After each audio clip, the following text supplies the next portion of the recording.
প্রথমেই বলে নিচ্ছি, আপনি চাইলে ভিডিওটা স্কিপ করতে পারেন। এটা যদিও ততটা গুরুত্বপূর্ণ না, আবার অনেকটা গুরুত্বপূর্ণ। আশা করি টাইটেল এবং থাম্বনেল দেখে আপনি বুঝতে পেরেছেন কী বিষয়ে কথা বলবো। তো লেবাসি দিনদার নাকি?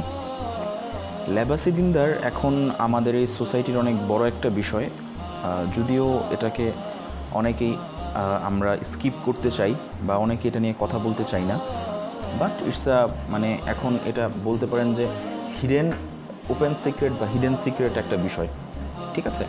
যেটা নিয়ে হয়তো বা আমরা, যেহেতু লেবাস অর্থাৎ টুপি পাঞ্জাবি এগুলো অনেক বড় একটা বিষয়, এটা নিয়ে সেন্টিমেন্ট কাজ করে, একটা যে নাস্তিক ট্যাগ খাওয়ার একটা বিষয় কাজ করে, বা অনেকেই বাংলাদেশ তো মানে যে কেউ জামাত শিবির বা যে কেউ নাস্তিক বানাই দেওয়া একবার ইজি, মানে জাস্ট একটা ট্যাগ বসায় দিতে পারলেই হয়েছে। সো ওই প্রেক্ষিতে এটা নিয়ে কেউ কথা বলতে চায় না, বাট এটার বাস্তবতা হচ্ছে, কিন্তু এটার কিন্তু প্রচুর বাস্তবতা রয়েছে যে আপনার হচ্ছে লেবাসি দিনদার, ঠিক আছে? দেখুন, আমরা মুসলিম, আমরা একমাত্র মহান রব্বুল আলমিনের, আল্লাহ রব্বুল আলমিনের অনুসারী, কিন্তু এই যে আমাদের যেই বাহ্যিক যে বেশভূষা, এটা মুহাম্মদ সাল্লাল্লাহু আলাইহি ওয়াসাল্লামের সুন্নাহ, এতে কোনো সন্দেহ নেই যে কোনো মুসলিম যদি প্রকৃতপক্ষে সফল হতে চায় তাহলে এটার বাহিরে তার যাওয়ার কোনো উপায় নেই। কিন্তু বাংলাদেশ, ভারত, পাকিস্তান এই 3 দেশে লেবাসটাকে আমরা এত বেশি গুরুত্বপূর্ণ দিই বা এত বেশি গুরুত্বপূর্ণভাবে দেখি বা এত বেশি গুরুত্ব দিই যে একটা মানুষের প্রকৃতপক্ষে কোন বিষয়গুলো বিবেচনা করা উচিত সেটা আমরা ভুলে যাই। রাসূল আকরাম সাল্লাল্লাহু আলাইহি ওয়াসাল্লাম বলেছেন যে 3 ব্যক্তির দ্বারা মানুষ চিনা যায়, 3টা বিষয়ের দ্বারা। 1 হচ্ছে লেনদেন, 2 হচ্ছে আপনার তার সাথে ট্রাভেল করলে, তৃতীয়ত হচ্ছে যে তার সাথে আত্মীয়তার সম্পর্ক করলে বা বিবাহ শাদী করলে। এখন 3টাই বিষয় হচ্ছে খুবই আপনার হচ্ছে খুবই গভীর, কিন্তু এর মধ্যে একটা বিষয় আমরা খুবই প্রত্যেকটা মানুষই করে থাকে, সেটা হচ্ছে লেনদেন।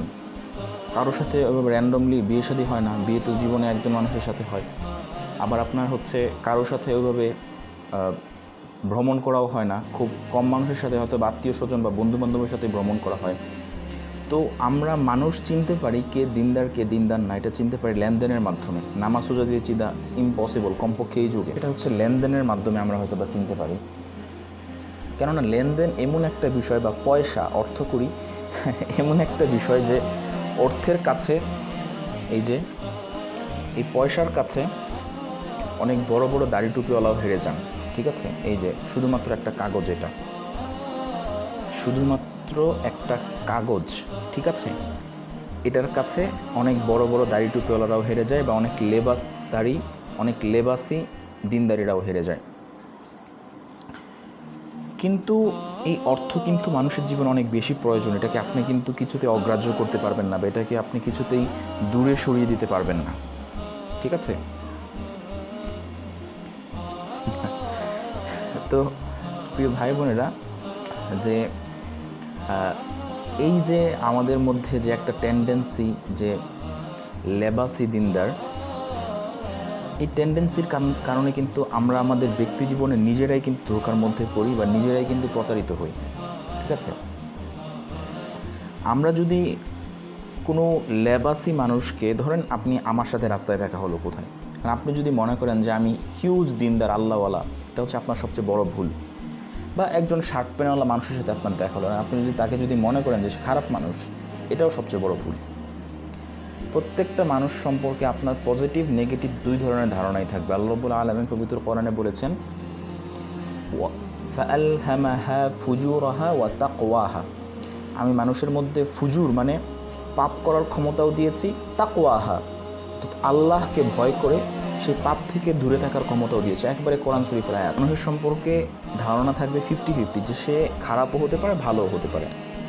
এখন আপনি যদি শুধুমাত্র তার লেবাস পোশাক দেখে, তার দাড়ি টুপি জুব্বা দেখে মনে করেন যে সে অনেক বেশি তাকওয়া, অ্যাটলিস্ট এই জামানায় কিন্তু আপনি অনেক বড় ধোঁকার মধ্যে পড়বেন, এতে কোনো সন্দেহ নেই।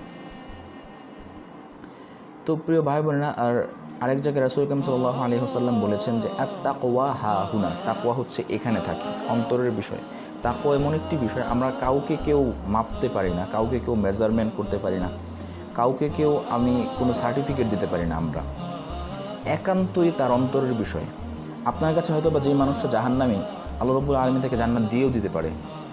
আমার কাছে যেই মানুষটা জাহান্নামী, আল্লাহ রাব্বুল আলামিন থেকে জান্নাত দিয়েও দিতে পারে। সো দিন শেষে কে কোথায় যাবে এটা একমাত্র আল্লাহ রাব্বুল আলামিনই জানে। আর তাকওয়াটা কিন্তু এইখানে থাকে, আত্তাকওয়া হা হুনা, আত্তাকওয়া হা হুনা, আত্তাকওয়া হা হুনা। রাসূল সাল্লাল্লাহু আলাইহি ওয়াসাল্লাম 3 বার ইঙ্গিত করে বলেছেন যে তাকওয়া হচ্ছে এখানের বিষয়, অন্তরের ভিতরের বিষয়। আসলে কার অন্তরে কী আছে না আছে এটা কিন্তু আমরা কোনোভাবেই আমরা বিচার করতে পারি না বা বিশ্লেষণ করতে পারি না। তো এই যে লেবাস দেখে একটা মানে দিনের ট্যাগ লাগিয়ে দেয়া বা দিনদার মনে করা, এটা কিন্তু আপনাকে অনেক বেশি ভোগাবে, আপনাকে ভোগাবে, ঠিক আছে? কারণ আপনি লেবাস দেখে তার সাথে লেনদেন করবেন, তার সাথে বিয়ে শাদী করবেন, তার সাথে আপনার হচ্ছে ট্রাভেল করবেন, কিন্তু আপনি গিয়ে দেখবেন যে তার চেয়ে বড় জালিম আর নেই, তার চেয়ে বড় বদমাশ আর নেই, তার চেয়ে বড় ফালতু মানুষ আর নেই। তো এই বিষয়গুলো থেকে কিন্তু আমাদের অত্যন্ত বেশি সাবধানতা অবলম্বন করা উচিত। অ্যাটলিস্ট এখন শেষ জামানা, কাউকেই আপনার শতভাগ বিশ্বাস করা উচিত না, আবার কাউকেই শতভাগ অবিশ্বাসও করা উচিত না। সবার প্রতি আপনার অর্ধেক অর্ধেক ধারণা থাকা উচিত যে সে খারাপও হতে পারে, ভালোও হতে পারে। তাই বলে কি মানুষের সাথে লেনদেন করা ছেড়ে দিব? না। আপনি স্বাভাবিকভাবে ধরেন একটা দোকানে গেলেন, সে দোকানদার আপনি একটা জিনিস কেনার জন্য তাকে টাকা দিলেন, সে তৎক্ষণাৎ কখনো অস্বীকার করবে না যে আরে আপনি তো আমার টাকা দেন, এটা বলবে না। কখন এই ধরনের কাজগুলো যখন বড় ধরনের কোনো ডিলিংস হয়, লাখখানিক টাকা, 50,000 টাকা, 10,000 টাকা, 5,000 টাকা, এরকম যখন কোনো ডিলিংস হয়, লেনদেন হয়, তখন কিন্তু এই বিষয়গুলো থাকে যে আরে আমি তো তারা টাকাটা দিলাম, সে যদি অস্বীকার করে বসে, তখন আপনার তার সাথে ওইভাবে লেনদেন করতে হবে, ওইভাবেই স্ট্যাম্প করে এবং হচ্ছে কোনো একটা দলিল প্রমাণ রেখে তার সাথে লেনদেন করতে হবে, ঠিক আছে? সো ওভারঅল যেহেতু অ্যাভারেজ বা সাধারণভাবে যেহেতু এই প্রশ্ন আসে না যে আপনার হচ্ছে একজন দোকানদার চাইলেই সে অস্বীকার করতে পারবে না যে আপনি তারা টাকা দিচ্ছেন, কারণ 10 টাকা, 20 টাকা, 500 টাকা, 1000 টাকা এগুলো নিয়ে মানুষ গ্যাঞ্জাম করবে না। 5,000 টাকার উপরে যখন আস্তে আস্তে অ্যামাউন্ট যাবে তখনই কিন্তু মানুষ গ্যাঞ্জাম শুরু করে, ঠিক আছে? যেহেতু অ্যামাউন্টটা বড়, লোভ বেশি কাজ করে, তো স্বাভাবিকভাবে মানুষের ক্ষেত্রে বিশ্বাস করাই যায় ছোটোখাটো যেসব লেনদেন আছে এসবের ক্ষেত্রে। তারপরেও আপনি যতটা সম্ভব যে শুধুমাত্র যে এই যে লেবাস পোশাক দেখে মানুষকে বিবেচনা করা, জাজ করা, এই জিনিসটা থেকে আমাদের বের হয়ে আসা উচিত। মানুষকে মানুষ হিসেবে মূল্যায়ন করা উচিত। মানুষকে আপনার হচ্ছে তার আচার ব্যবহার, ঠিক আছে, তার কথা বলা, তার আপনার হচ্ছে ভালো গুণ, শুধুমাত্র পোশাক আশাক দেখে জাজ না করাটাই ভালো। ভালো থাকবেন। আসসালামু আলাইকুম।